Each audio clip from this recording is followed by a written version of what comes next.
والعاقبة للمتقين والصلاة والسلام على سيد الأنبياء والمرسلين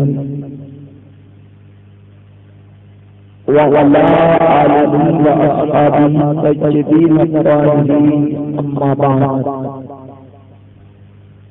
فأعوذ بالله من الشيطان الرجيم بسم الله الرحمن الرحيم قال رسول الله صلى الله عليه وسلم بعثت معلما وأعلم مكارم الأخلاق صدق رسول الله صلى الله عليه وسلم بمني في سرور مددي مددي كافيما مددي بجريادي بلا تشكي زيفاني شكستان قسطي بحري خاطئ مارا معروف مددكم يا معين الدين چشتی مددكم يا معين الدين چشتی مددكم يا معين الدين چشتی میرے پیارے آقا صلی اللہ علیہ وسلم کے پیارے دیوانوں معزز خواتین اسلام السلام علیکم ورحمۃ اللہ وبرکاتہ۔ آئیے کچھ معروضات عرض کرنے سے پہلے ہم اور آپ مل کر انتہائی عقیدت اور محبت کے ساتھ جس طریقے سے میں تمام حضرات میرے ساتھ مل کر کریں الصلاۃ والسلام علیک یا رسول اللہ، الصلاۃ والسلام علیک یا نبی اللہ، الصلاۃ والسلام علیک یا حبیب اللہ، الصلاۃ والسلام علیک یا نور اللہ، صلی اللہ تعالی علیہ وسلم۔ یا رسول اللہ کرو تیرے نام پہ جاں فدا، نہ بسے کہ جاں دو جہاں فدا، کرو تیرے نام پہ جاں فدا، نہ بسے کہ جاں دو جہاں فدا، نہیں دو جہاں سے بھی جی بھرا، کروں کیا کروڑوں جہاں نہیں۔ وہ کمال حسن حضور ہے کہ گمان نفس جہاں نہیں، یہی پھول خار سے دور ہے، یہی شمع ہے کہ دھواں نہیں، یہی پھول خار سے دور ہے، یہی شمع ہے کہ دھواں نہیں۔ میرے پیارے آقا صلی اللہ علیہ وسلم کے پیارے دیوان، آج میں نے اللہ کے پیارے رسول صلی اللہ علیہ وسلم کی ایک بڑی مشہور و معروف حدیث مبارکہ کی تلاوت کرنے کا شرف حاصل کیا۔ رب قدیر اس کے تعلق سے مجھے حق کہنے اور آپ سب کو حق سن کر اس پر عمل کرنے اور اطاعت کرنے کی توفیق عطا فرمائے۔ میرے پیارے آقا صلی اللہ علیہ وسلم کے پیارے دیوان، انسان کو اللہ تبارک و تعالی نے اشرف المخلوقات بنایا۔ اشرف المخلوقات کسے کہتے ہیں؟ جو تمام اللہ کی بنائی ہوئی مخلوق میں افضل، سب سے بہتر اور سب سے بڑی اللہ تبارک و تعالیٰ نے کم و بیش 18,000 مخلوق کو بنایا، لیکن انسان کو جو درجہ اللہ تعالیٰ نے عطا فرمایا وہ درجہ کسی کو نہیں دیا۔ انسان اشرف المخلوقات، اور انسان کے اشرف المخلوقات ہونے کی وجہ سب سے بڑی یہ ہے کہ اللہ تعالیٰ نے انسان کو عقل بھی دیا اور علم بھی دیا۔ انسان عقل کی وجہ سے جب علم حاصل کرتا ہے تو یہی وہ علم ہے جس نے سیدنا آدم علیہ نبینا علیہ السلام کو مسجود ملائکہ بنایا۔ یہی وہ علم ہے جس نے سیدنا یوسف علیہ نبینا علیہ السلام کو جیل سے باہر نکال کر بادشاہ بنایا۔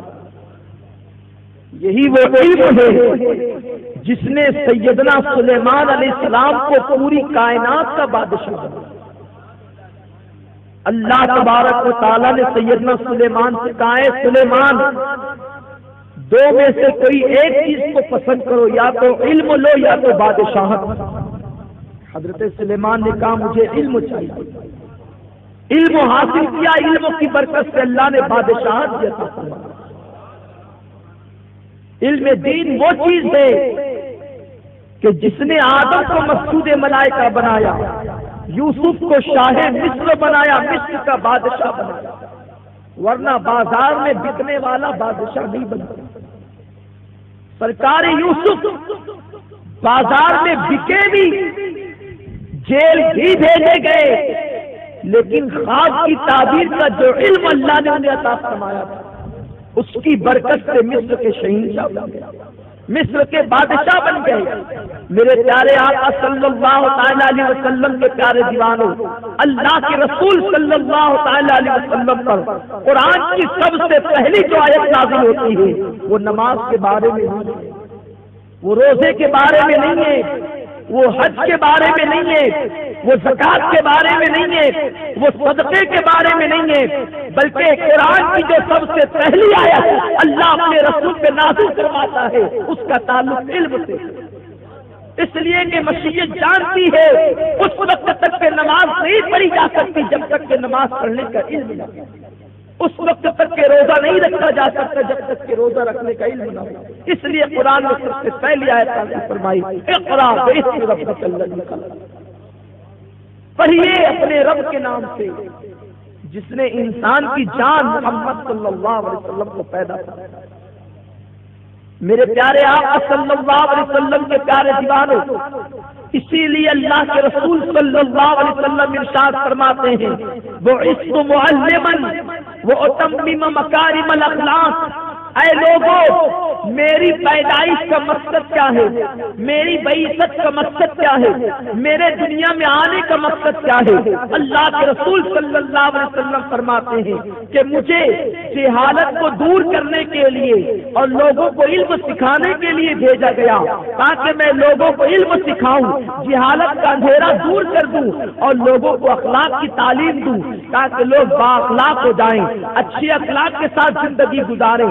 میرے پیارے آقا صلی اللہ علیہ وسلم کے پیارے دیوانوں، اللہ کے رسول صلی اللہ علیہ وسلم ارشاد فرماتے ہیں اے لوگوں اگر تمہیں علم حاصل کرنے کے لیے ملک چین تک جانا پڑے تو وہاں تک جاؤ اور علم حاصل کرو، اس لیے کہ میرے آقا فرماتے ہیں اطلبوا العلم ساعة من اللیل خیر من احیائها، کہ علم کا رات کی ایک گھڑی میں حاصل کرنا، ایک لمحہ علم کا حاصل کرنا رات بھر جا کر عبادت کرنے سے بہتر ہے۔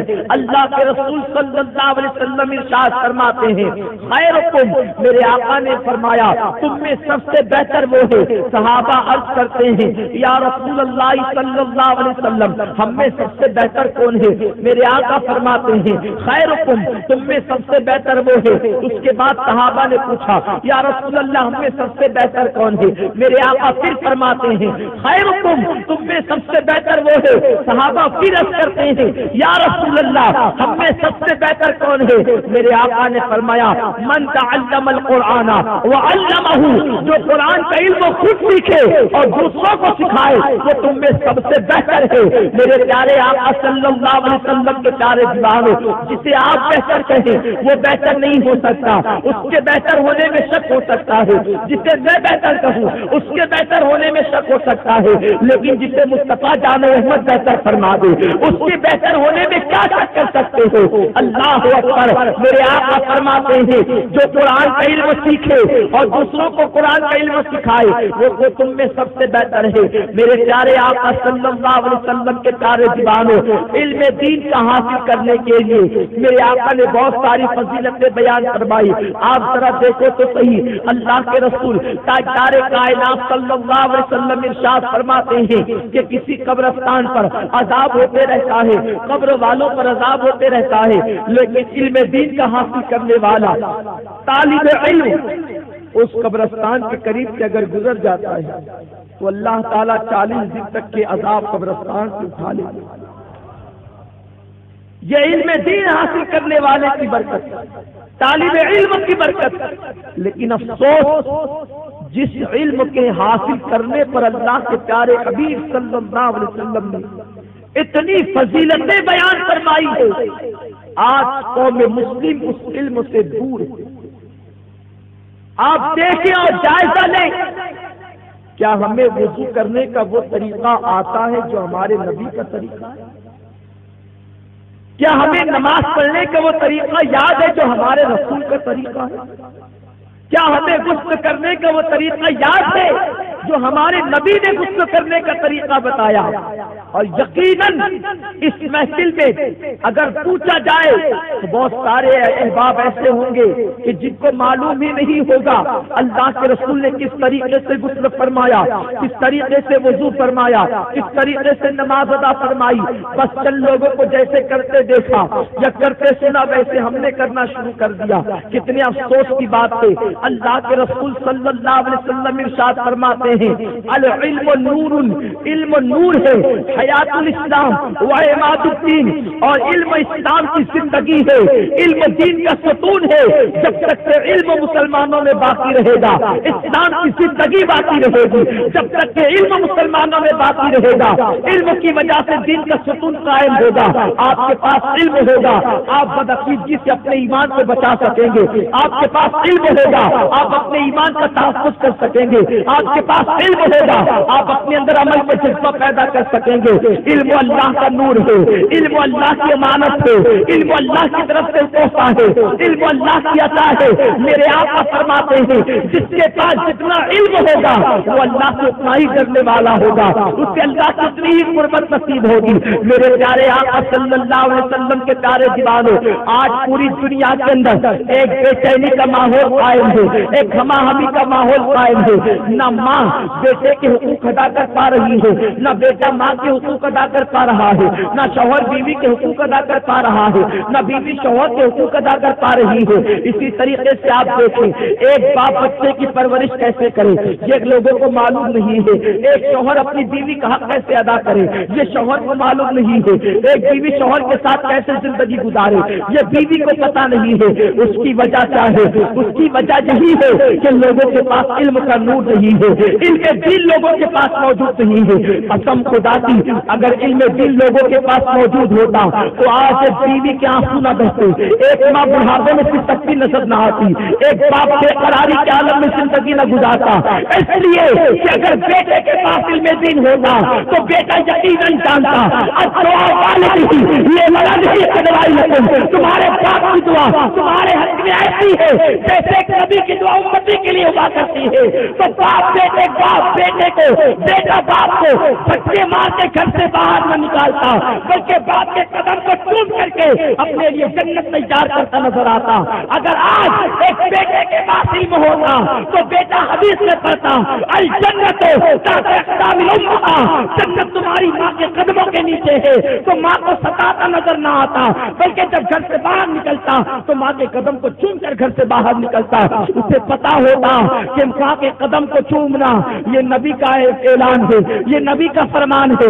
جو ماں کے قدم کو چوم کر کے اپنے گھر سے باہر نکلا اللہ کے رسول فرماتے ہیں جب تک باہر رہے گا اللہ کے فرشتے اس کی حفاظت کرتے رہیں گے، اللہ کے فرشتے اس کی محافظت کرتے رہیں گے. یہ علم دین کی برکت برکتیں ہیں، علم یہ تعلیم دیتا ہے۔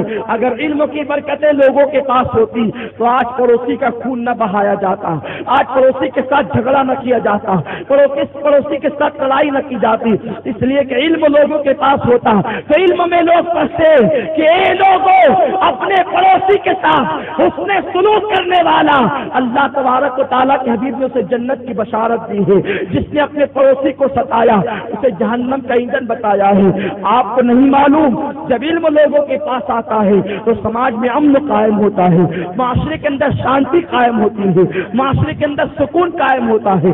اگر ایک بیوی کے پاس علم ہوتا تو بیوی غصے سے اپنی ماں کے گھر جا کر نہ بیٹھتی، اپنی سہیلیوں کو شوہر کی شکایت نہ کرتی، اپنے ماں باپ کو شوہر کی شکایت نہ کرتی۔ اگر بیوی کے پاس علم ہوتا تو وہ حدیث میں ضرور پڑھتی کہ جس بیوی نے اپنے شوہر کی تکلیف پر صبر کیا اسے حضرت آسیہ کے صبر کا ثواب ملے گا، وہ سیدہ فاطمہ کے ساتھ جنت میں جائے گی۔ آج ہم نے اپنی بیٹیوں کو علم نہیں سکھایا، آج ہم نے اپنے بیٹوں کو علم نہیں سکھایا، اس وجہ سے معاشرے کا سکون ختم ہو گیا، معاشرے کا سکون غارت ہو گیا۔ اور تحریک سنی دعوت اسلامی زیور علم آپ کو دینا چاہتی ہے، آپ کے بچوں کو علم دینا چاہتی ہے، اسی لیے آپ کی بستی کے اندر تحریک سنی دعوت اسلامی نے مدرسہ قائم کیا تاکہ تم علم دین کی روشنی سے منور کر لو اپنے دلوں کو، علم کی شمع اپنے دلوں میں روشن کر لو۔ آؤ میں آپ کو بتاؤں علم کیا سکھاتا ہے، علم کیا عطا کرتا ہے۔ میرے پیارے آقا صلی اللہ علیہ وسلم کے پیارے دیوانوں، علم یہ نہیں دیکھتا کون موچی ہے، کون چمار ہے، کون درزی ہے، کون کیا ہے۔ جس کے پاس علم ہوتا ہے وہ چاہے کچھ بھی ہو وہ اللہ کا محبوب ہوتا ہے، وہ اللہ کی قربت حاصل کرتا ہے۔ میرے پیارے آقا صلی اللہ علیہ وسلم کے پیارے دیوانوں، اور علم کی وجہ سے بڑے بڑے مسائل چٹکیوں میں حل ہوتے ہیں، اور علم نہ ہونے کی وجہ سے معاشرے میں گندگی پیدا ہو۔ آپ دیکھیے میں آپ کو بتاؤں، سیدنا اعلی حضرت امام احمد فاضل بریلوی رضی اللہ تعالیٰ بہت علم اللہ نے عطا کیا، اتنا علم دیا کہ 1200 سے زائد کتابیں لکھی۔ ایک استفتاء حضرت کی خدمت میں آیا، سوال آیا، حضور ایک جوڑا یعنی میاں بیوی دریا کی سیر کو گئے، اور جب دریا کی سیر کو گئے تو دونوں میں جھگڑا ہو گیا۔ بحث کے دوران شوہر نے کہا کہ اس پانی میں مت نہانا، اگر تو نے اس پانی میں غسل کیا تو تجھ پر 3 طلاق۔ اب بیوی نے بحث کرتے ہوئے سوچا کہ موقع تو اچھا ہے، اس سے اچھا موقع چھٹکارے کا کون؟ اس نے لیا اور دریا میں کود گئی۔ اب نہا کر نکلی تو اب دونوں پریشان ہیں کہ طلاق واقع ہوئی ہم اس سے میں تو کہہ دیا طلاق، لیکن ہوئی ہم اعلیٰ حضرت سے پہلے لوگوں کے پاس پہنچا تو لوگوں نے کہا بھائی معاملہ سمجھ میں نہیں آتا، گڑبڑ ہے۔ تو لوگوں نے اعلیٰ حضرت کی بارگاہ میں رجوع کیا، حضور آپ کیا کہتے ہیں؟ اعلیٰ حضرت فرماتے ہیں طلاق واقع نہیں ہوئی۔ کہا حضور وہ کیسے؟ فرماتے مسئلہ بالکل صاف ہے۔ وہ کیسے صاف ہے؟ کہا اس کے شوہر نے کہا اگر تو نے اس پانی میں غسل کیا تو تجھ پر 3 طلاق۔ اب اسی درمیان دونوں میں جھگڑا ہو رہا تھا اور دریا کا پانی بہتا پانی تھا۔ جب اس پانی میں تو وہ جو پانی تھا وہ تو بہہ چکا تھا، اب اس نے غسل کیا تو دوسرے پانی میں، اس لیے طلاق واقع نہیں۔ یہ علم کی برکت ہے، ایک گھر کے اجڑنے سے بچا لیا، یہ علم کا نعمت۔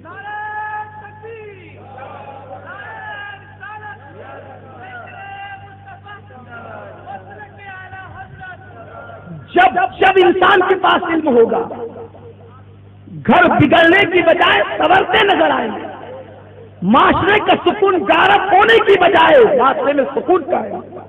لیکن علم چاہیے، اور علم کے نور سے ایک ایسی کرن نکلتی ہے جو ایک کو دوسرے کے حقوق سے آگاہ کرتا ہے۔ حضرت عبداللہ ابن مبارک رضی اللہ تعالی عنہ امام اعظم ابو حنیفہ رضی اللہ تعالی عنہ کے شاگرد ہیں، عظیم شاگرد جن پر ناز ہے امام اعظم ابو حنیفہ رحمۃ اللہ تعالی علیہ۔ یہ حج کو تشریف لے گئے، حج کو تشریف لے جانا تھا، تمام ارکان ادا کیے، مینا میں آرام کر رہے تھے، سو رہے تھے، تو آپ نے خواب میں کیا دیکھا کہ دو فرشتے آپس میں گفتگو کر رہے۔ ان سال کتنے حاجی آئے؟ کہاں اتنے لاکھ، 5 لاکھ 7 لاکھ۔ تو کہا افسوس اس سال کے حج میں اللہ نے کسی کا حج قبول نہیں فرمایا۔ اب جن کا حج قبول نہیں ہوا ان میں عبداللہ ابن مبارک ہے۔ سیدنا عبداللہ ابن مبارک پریشان۔ اس کے بعد دوسرے دو فرشتے کہنے لگے کسی کا حج تو قبول نہیں ہوا، بڑے افسوس کی بات، لیکن بغداد میں ایک چپل سینے والا رہتا ہے، اس کے صدقے اللہ نے 5 لاکھ لوگوں کا حج قبول فرمایا، اور اس شخص کو اللہ تعالی نے 5 لاکھ حج کا ثواب عطا۔ عبداللہ ابن مبارک اٹھے، فرشتوں نے نام پتے کے ساتھ گفتگو کی، طواف وداع کیا اور سیدھا بغداد کی راہ۔ وہ کون سا اللہ کا مقرب اور خاص بندہ ہے جس کے صدقے 5 لاکھ لوگوں کا حج قبول ہوا، اور اس کو 5 لاکھ حج کا ثواب ملا، وہ حج کو آیا گیا، جو نہیں آیا اس کے صدقے حج قبول ہوا۔ آپ دیکھ رہے ہیں جب عبداللہ ابن مبارک رضی اللہ تعالیٰ عنہ بغداد میں اس کے گھر کا پتہ معلوم کرتے کرتے پہنچے، تو جب وہاں گئے دروازے پر دستک دی، دروازہ کھلا، پوچھا کون؟ کہا عبداللہ ابن مبارک۔ ابن مبارک کا نام سننے کے بعد وہ تو چپل سینے والا بے ہوش ہو گیا خوشی کے مارے، میرے گھر عبداللہ ابن مبارک تشریف لائے، میرے گھر عبداللہ ابن مبارک تشریف لائے، اللہ اکبر۔ ایسی حالت میں اس کے بعد جب اسے ہوش آیا تو اس نے پوچھا حضور خادم کے گھر کیسے آنا ہوگا، غلام کے گھر کیسے آنا ہوگا؟ عبداللہ ابن مبارک فرماتے ہیں میں حج کو گیا تھا، حج کو جانے کے بعد میں نے خواب میں ایسا معاملہ دیکھا اور سنا کہ تمہاری وجہ سے 5 لاکھ لوگوں کا حج قبول ہوا، جس میں میں بھی ہوں، اور تمہیں 5 لاکھ حج کا ثواب ملا۔ وجہ کیا ہے؟ تم نے کون سا عمل کیا، تم نے کون سا کام کیا؟ تو وہ چپل سینے والا کہتا ہے کہ میں ایک عالم دین کی صحبت میں بیٹھا تھا، مجھے بتایا گیا تھا کہ پڑوسی کے حقوق کو ادا کرنا اللہ تبارک و تعالیٰ کو اتنا پسند ہے، پڑوسی سے محبت کرنا، پڑوسی کے ساتھ اس میں سلوک کرنا اللہ کو اتنا پسند ہے کہ رسول گرامی وقار صلی اللہ تعالی علیہ وسلم نے ارشاد فرمایا جس نے اپنے پڑوسی کی تکلیف کو دور کر دی گویا اس نے اپنے نبی کی تکلیف کو دور کر دی، اس نے اپنے رسول کی تکلیف کو دور کر دی۔ اس لیے جب میں نے سنا، میں حج کی تیاری کر رہا تھا، حج کی تیاری کرتے ہوئے ایک دن میں بازار سے گھر آیا، میں کچھ سامان خریدنے کے لیے گیا تھا، رات ہو چکی تھی۔ جب میں گھر پہ آیا تو میں نے اپنی بیوی کے ساتھ بیٹھ کر کے کھانے کی تیاری شروع کی۔ میری بیوی نے خواہش ظاہر کی کہ رات کافی ہو چکی ہے اور ہمارے گھر میں کئی دن سے گوشت نہیں پکا ہے، جاؤ پڑوس سے جو ہے گوشت بھوننے کی بو آ رہی ہے، تھوڑا سا گوشت مانگ کر کے لاؤ۔ میں اپنے گھر سے باہر نکلا، میں نے پڑوسی کے دروازے پر دستک دی، جیسے دستک دی دروازہ کھلا، پڑوسی سے میرے تعلقات اچھے تھے، میرے ریلیشن اچھے تھے۔ میں نے ان سے کہا تمہارے گھر میں گوشت کے بھوننے کی بو آ رہی چاہتی ہے, میری بیوی مراد سے بھی ہے اور وہ گوشت چاہتی ہے, تھوڑا سا دے دو تاکہ میری بیوی کچھ کھا لے. اس نے کہا سنو میرے بھائی, یہ گوشت جو ڈھونڈا جا رہا ہے وہ ہمارے لیے تو حلال ہے لیکن تمہارے لیے جائز نہیں ہے. میں نے کہا تم بھی جس نبی کا کلمہ پڑھتے ہو اسی نبی کا کلمہ میں بھی پڑھتا ہوں, جس خدا کو رب تم مانتے ہو اسے میں بھی معبود مانتا ہوں. ایک چیز تمہارے لیے جائز ہے میرے لیے ناجائز ہے, یہ کیسے ممکن ہو سکتا ہے؟ تو اس نے کہا سنو, ہم کئی دن سے بھوکے ہیں, موت سر پر منڈلا رہی ہے, اس وجہ سے ہم نے اپنی بھوک کو مٹانے کے لیے اور زندگی کو پانے کے لیے مری ہوئی چڑیا اٹھا کر کے لائی ہے, اب ہم اسے کھانے چاہتے ہیں. اس نے کہا قسم خدا کی میں حج کو جاؤں اور میرا پڑوسی مری ہوئی چڑیا کھائے, اللہ کو کیا جواب دوں گا؟ میں نے حج کے سارے پیسے اپنے پڑوسی کو دے دیے. اے میرے بھائی, مری ہوئی چڑیا مت کھا, میں اس کے بعد کبھی حج کو چلا جاؤں گا, لیکن اگر میری وجہ سے تو مری ہوئی چڑیا کھائے گا اپنے رب کو کیا جواب دوں گا؟ یہ اسی عمل کا عاجز ہے, میں حج کو نہیں گیا, اللہ نے مجھے حج. ان لوگوں کو عبرت حاصل کرنا چاہیے جو اپنے پڑوسی کو مصیبت میں دیکھ کر مسکراتا. اللہ کے رسول صلی اللہ علیہ وسلم ارشاد فرماتے ہیں کسی مصیبت زدہ کو دیکھ کر مت مسکراؤ ورنہ اللہ اسے مصیبت سے نجات دے گا اور تمہیں مصیبت میں مبتلا کر دے گا. ہم مسلمان ہیں, ہم رحمت للعالمین کی امتی ہیں, ہمیں صرف سجدہ کرنے کے لیے زمین پر نہیں بھیجا گیا. اگر اللہ کو صرف سجدہ چاہیے تھا تو فرشتے کم نہیں. درد دل کے واسطے پیدا کیا انسان کو, ورنہ عبادت کے لیے کچھ کم نہ تھے کرنے. کوئی ضرورت نہیں تھی انسان کی کہ انسان سجدہ کرے. انسان کو تو درد دل کے لیے پیدا کیا. میرے آقا فرماتے ہیں الخلق عیال اللہ, یہ مخلوق اللہ کا کنبہ ہے. کنبہ سمجھتے گھر کے لوگ ہوتے ہیں اس کو کنبہ. الخلق عیال اللہ, مخلوق اللہ کا کنبہ ہے. ارحموا من فی الارض ویرحمکم من فی السماء. زمین والوں کے ساتھ تم حسن سلوک کرو, رحم کرو, آسمانوں کا خالق تم پر رحم کرے. جب کوئی انسان کسی انسان سے محبت کرتا ہے تو اللہ اس سے محبت کرتا ہے. ہمیں محبت کا پیغام دینے کے لیے بھیجا جائے. یہ بات ضرور ہے, ہمیں معاشرے میں کیوں پیدا کیا؟ جنگل میں شیر تنہا رہتا ہے, الگ الگ جانور الگ الگ طور پہ زندگی گزارتے ہیں, انسان معاشرے میں کیوں رہتا؟ انسان کو اللہ نے معاشرے سے کنیکٹ کیوں جوڑا ایک دوسرے کو؟ قرآن کہتا ہے یا ایھا الناس اتقوا ربکم الذی خلقکم من نفس واحدہ وخلق منها زوجها وبث منهما رجالا كثيرا ونساء واتقوا الله الذي تساءلون به والارحام ان اللہ كان علیکم رقیبا. اے لوگوں اللہ سے ڈرو جس نے ایک جان سے تمہیں پیدا کیا. یہ ایک جان کون ہے؟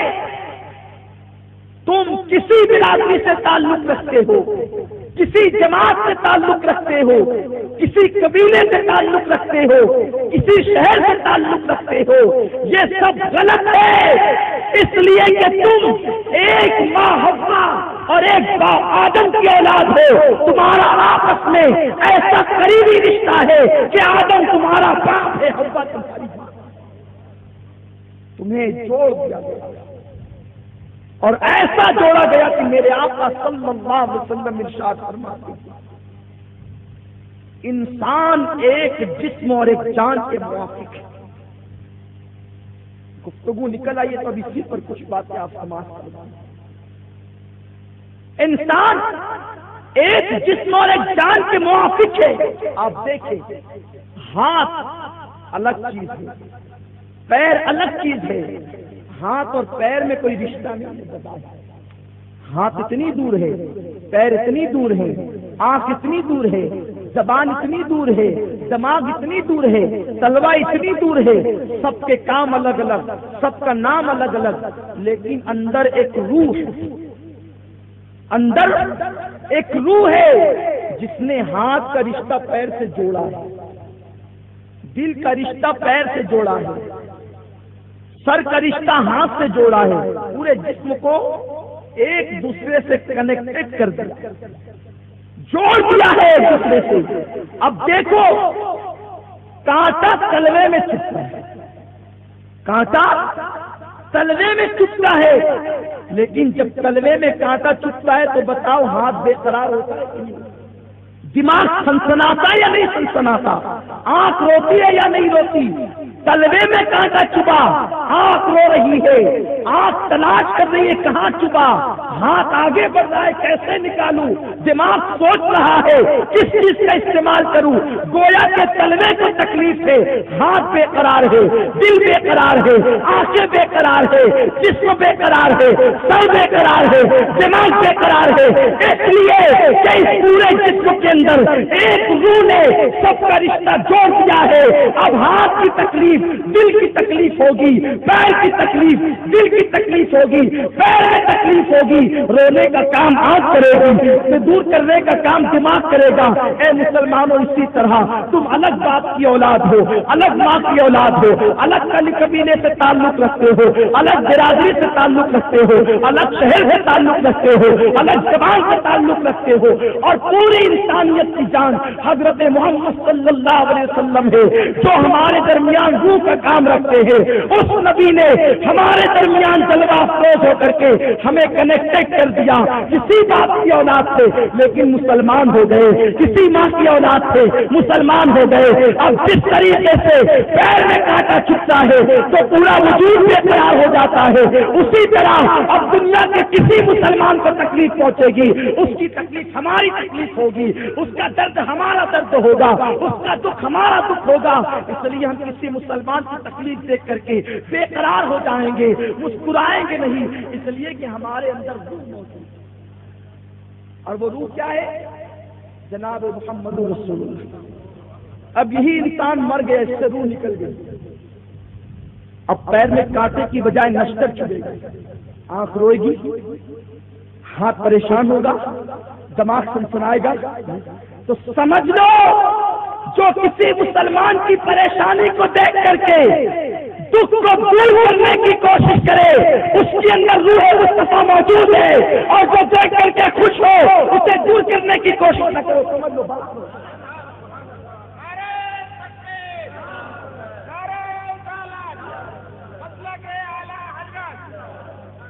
تو اللہ نے تمہیں ایک معاشرے میں پیدا کیا، ایک جان بنا دیا، ایک جسم بنا دیا، اور یہ تمام باتیں آپ کو اسلام میں ملے گی، کہیں اور نہ ملے گی۔ تو تمہیں اسلام دے گا، مذہب ادا کرے گا۔ اس لیے ہم اپنے نبی کی تعلیمات کو پڑھیں، اپنے رسول کی تعلیمات کو پڑھیں۔ اللہ کے رسول صلی اللہ علیہ وسلم عورتوں سے مخاطب ہیں، میرے آقا فرماتے ہیں اے عورتوں، تمہارے شوہروں کے تم پر حقوق کیا ہیں؟ اگر ایک شوہر کے جسم میں پورے جسم میں پھوڑے ہو جائیں، پھوڑے سمجھ پھنسیاں ہو جائیں اور اس میں سے پیپ بہنے لگے، عورت زبان سے چاٹ چاٹ کر صاف کرے تب بھی وہ اپنے شوہر کا حق ادا نہیں کرتی۔ یہ عورت کو حکم دیا، اور شوہر کو کیا حکم دیا؟ اللہ کے رسول صلی اللہ علیہ وسلم ارشاد فرماتے ہیں اے شوہروں، میرے آقا نگاہ ہو کر سرکار صلی اللہ علیہ وسلم مرضی کے سال میں آخری جملہ جو حضور کی زبان پر تھا دنیا سے جاتے جاتے تین چیزیں، آخری جملہ جو ہوتا ہے وہ بہت اہم ہوتا ہے، آخری جملے کی بڑی اہمیت ہے۔ اللہ کے رسول صلی اللہ علیہ وسلم نے آخری تین جملے کہے، نماز کی پابندی کرنا، غلاموں کے ساتھ اس میں سلوک کرنا، اور اپنی عورتوں کا خیال رکھنا۔ جو تم کھاؤ اپنی عورتوں کو کھلاؤ، جس قیمت کا لباس تم پہنو اپنی عورتوں کو پہناؤ۔ اور جب یہ تمہارے ساتھ ٹیڑھا پن کرے تو تم اس سے سلوک کرو۔ میرے آقا فرماتے ہیں جس شوہر نے اپنی بیوی کی تکلیف پر صبر کیا اللہ اسے صبر ایوب کا ثواب۔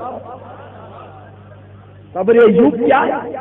اللہ اکبر، ایوب کا صبر کتنا مشہور۔ وقت ہوتا تو عرض کرتا لیکن میرے پاس وقت نہیں۔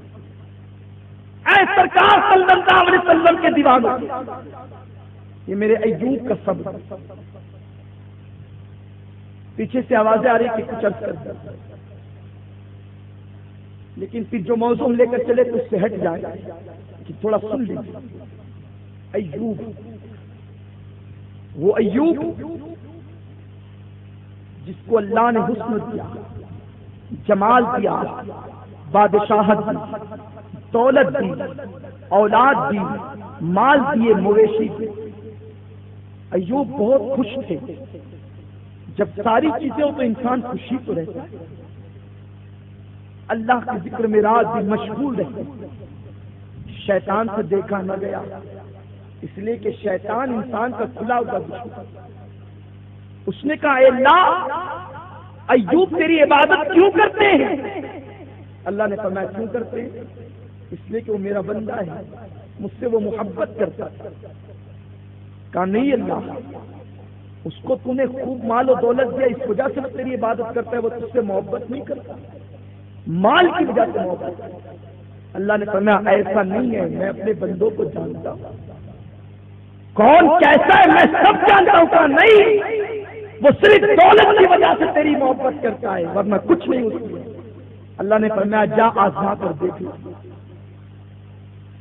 جا آزما کر دیکھ۔ شیطان کو اجازت ملی، آیا، بیویوں کو بھگا دیا، بچوں کو مار ڈالا، محل کو گرا دیا، مویشیوں کو ہلاک کر دیا، کچھ نہ رہا، سب تباہ ہو گیا۔ لیکن واہ ایوب تیرا صبر، واہ اللہ کے دوست، اللہ سے محبت کرنے والے، نہ آخی نہ باقی، انا للہ و انا الیہ راجعون۔ ہم اللہ کے لیے اسی کی طرف لوٹنا۔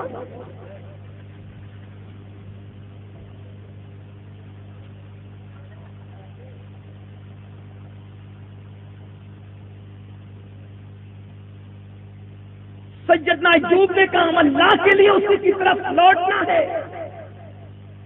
شیطان آیا، میرے رب نے کہا دیکھا میرے ایوب کو، کیا اس نے رویا، بے قراری کی، جیسے میری یاد کرتا تھا اب بھی کر رہا ہے۔ پھر شیطان نے کہا مولا اصل بات یہ ہے کہ تیرے ایوب کے پاس خوبصورت جسم ہے، اس وجہ سے وہ تیری عبادت کرتا، ورنہ وہ تجھ سے محبت نہیں کرتا۔ اللہ نے فرمایا تو جھوٹا ہے، ابھی تک تو مال کا نعرہ لگا رہا تھا، مال چلا جا پھر بھی میرا ایوب میرا ذکر کر رہا ہے، مجھ سے محبت کر رہا ہے۔ کہ مولا اگر تو صحت چھین لے تو یہ تجھے ایک بار بھی یاد نہیں۔ اللہ نے فرمایا جا یہ بھی کر کے دیکھ، میرا ایوب بہت صابر ہے، میرا ایوب بہت صبر کرتا ہے، میرا ایوب اس سے بہت محبت کرتا ہے۔ شیطان آیا، جسم میں پھونک ماری، جلن پیدا ہو گئی، لیکن اب بھی رات دن اللہ کا ذکر ہے، زبان پر اللہ اللہ ہے، اللہ کی یاد ہے، اللہ کی محبت ہے۔ اب پھر اور پھونک ماری تو جسم میں اب تک تو فنسیاں کی پیپ نکلنے لگا، پیپ نکلا، اس میں کیڑے پڑ گئے، بدبو آنے لگی۔ اللہ کے نبی کو آزمایا جا رہا ہے، اے شوہرو دیکھو کس کے صبر کا ثواب تمہیں دیا جا رہا ہے۔ حضرت ایوب جسم میں بدبو آئی، کیڑے پڑے، تو جو دوست تھے دشمن بنے، جو ساتھی تھے محبت کرنے والے تھے بغاوت کرنے لگے۔ ایوب تیرے جسم سے بدبو آتی، نکل جا، تو ہمارے ساتھ نہیں رہ سکتا۔ ایوب نے اللہ کا شکر ادا کیا، اے میرے محبوب تیرا شکر ہے، جس حال میں رکھے اچھا، نکل گئے جنگل میں گئے۔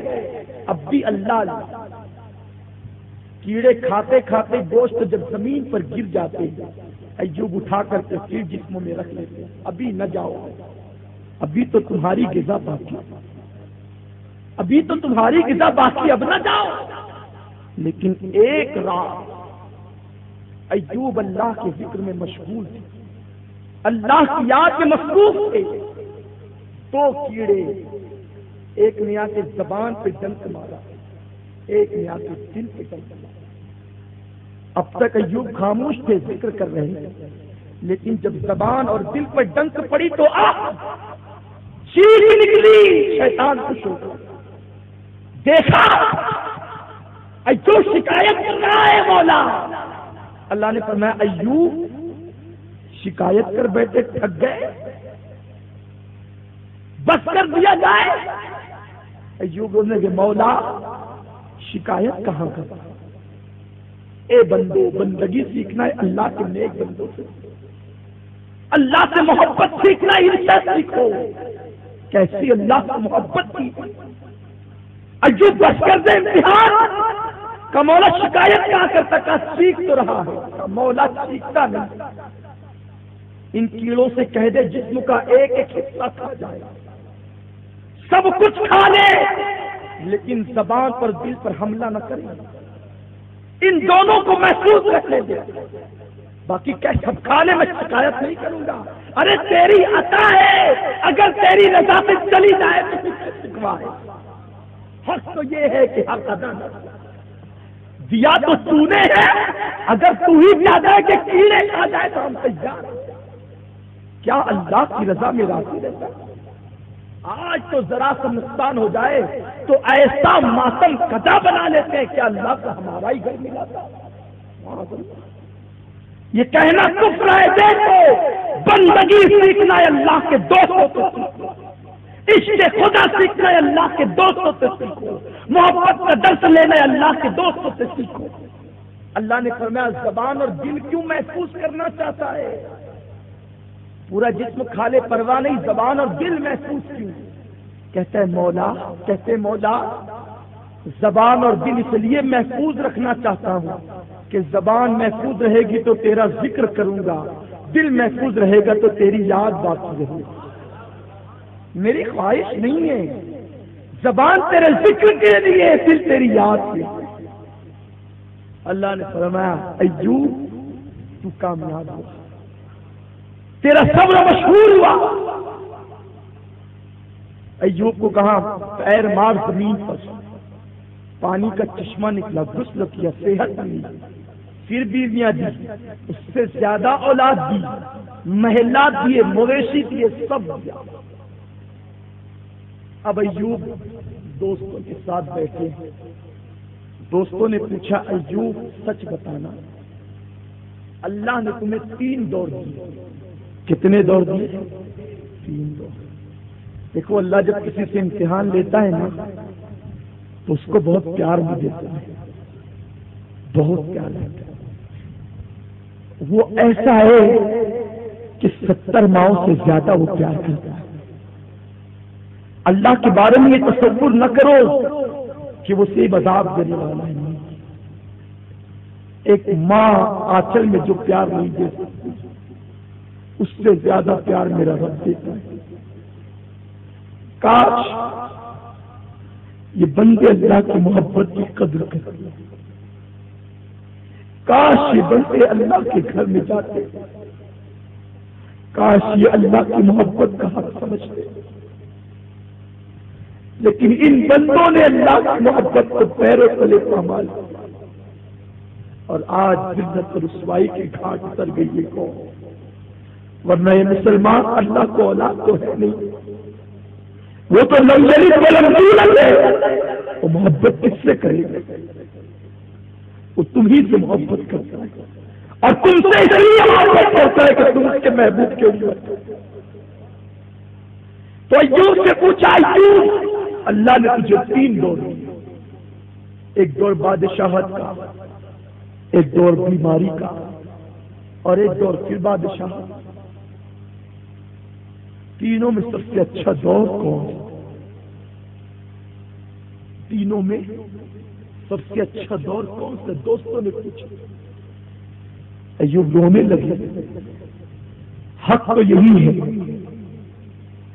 سچ تو یہی ہے کہ جو بیماری کا اور امتحان کا تباہی کا دور تو وہ سب سے اچھا دور ہے۔ وہ کیوں ایوب؟ تو ایوب کہتے ہیں جب میں بیمار تھا نا سب نے مجھے چھوڑ دیا تھا، تو صبح اور شام اللہ پوچھتا تھا ایوب کیسا ہے؟ اللہ میرا حال پوچھتا تھا میرے ایوب کیسا ہے؟ اور جب سے اچھا ہوا ہوں اب وہ آواز نہیں آتی، اور اللہ کی آواز مجھے کائنات کی پسند ہے، اس کی آواز سے بہتر کوئی نعمت نہیں ہے۔ تو میں چاہتا ہوں کہ بیمار رہوں، آسائش میں رہوں، ابتلا میں رہوں، تاکہ اللہ کی آواز آتی رہے کیسے، تاکہ میں جواب دوں۔ اتنا صبر ہے میرے ایوب کا، اور میرے آقا فرماتے ہیں کہ جس نے اپنی بیوی کی مصیبتوں پہ صبر کیا اللہ اسے صبر ایوب کا ثواب عطا فرمائے۔ یہ نبی ہے، یہ رسول ہے جو یہ سب کا عطا کرتا ہے۔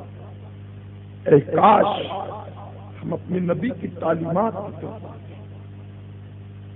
اللہ اور رسول ہم سے کتنا پیار کرتے ہیں، کتنی محبت کرتے ہیں، اس محبت کی قدر جانتے ہیں، اور کاش کہ اللہ اور رسول کے ہر فرمان کو اپنے سراخوں پر رکھتے اور یہ کرتے کہ اللہ تیرے حکم کی فرما برداری میں جان چلی جائے تو گوارا ہے، لیکن تیری نافرمانی گوارا ہے۔ لیکن یہاں تو نافرمانی ہی نافرمانی، پھر بھی وہ کہتے ہیں، پھر وہ کریم کہتا ہے میرے بندے تو کتنی نافرمانی کر، کبھی سچے دل سے تو پلٹ آئے گا تو میں تجھے معاف کر دوں گا، لیکن تو پلٹ تو صحیح، تو واپس تو آ، اس لیے کہ تو نے اس ہستی کو مانا ہے جس سے ہم پیار کرتے ہیں۔ اگر تو موسیٰ کا امتی ہوتا تو توبہ کے عوض میں تجھے قتل ہونا تھا۔ حضرت موسیٰ علیہ السلام کی امتی رات میں جو گناہ کرتے صبح دروازے پہ لکھا رہتا کہ فلاں نے آج یہ گناہ کیا۔ حضرت عاد کی امتیوں نے گناہ کی پتھر برسے، لوط کے امتیوں نے گناہ کیا پتھر برسے، آج ہم پاک ہے گناہ سے، صبح گناہ میں شام گناہ، لیکن پتھر کیوں نہیں برستے، آگ کیوں نہیں برستی؟ اس لیے دروازے پر لکھا کیوں نہیں ملتا؟ اس لیے کہ تم اس نبی کی امتی ہو جس کی خاطر اللہ نے کائنات کو وجود بخشا۔ اللہ فرماتا ہے اے امت محمدیہ تو دنیا میں بھی گناہ کرے گا تو میں دنیا میں تیرے ایسے پردہ ڈالوں گا۔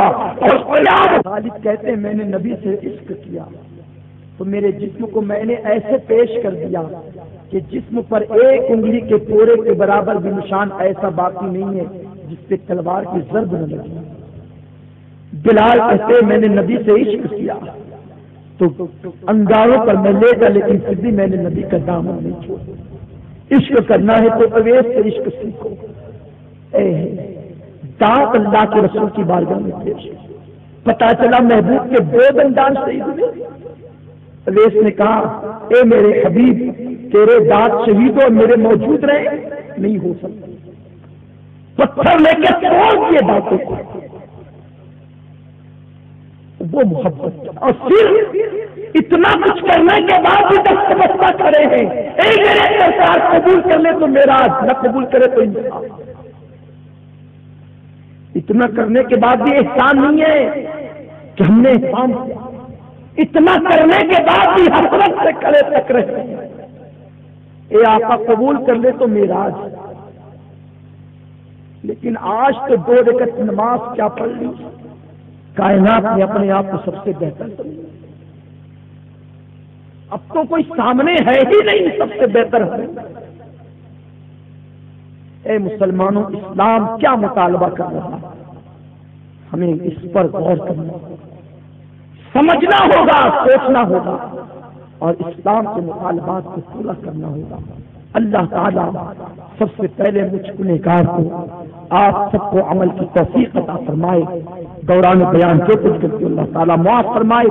سب سے میری گزارش اس بستی والوں سے، مدرسہ اہل سنت فیضان غریب نواز سنی دعوت اسلامی کا نہیں آپ کا ہے، ہر شخص اپنے بچے کو مدرسے میں داخل کرے، عالم دین بنائے، قاری قرآن بنائے، حافظ قرآن بنائے، مقامی ٹیم تیار کریں تاکہ مستقبل میں پالی والوں کے عقیدے کی حفاظت تمہارے اپنے بچے کریں۔ انشاءاللہ پھر کبھی ملاقات ہوگی۔ وما علینا الا البلاغ۔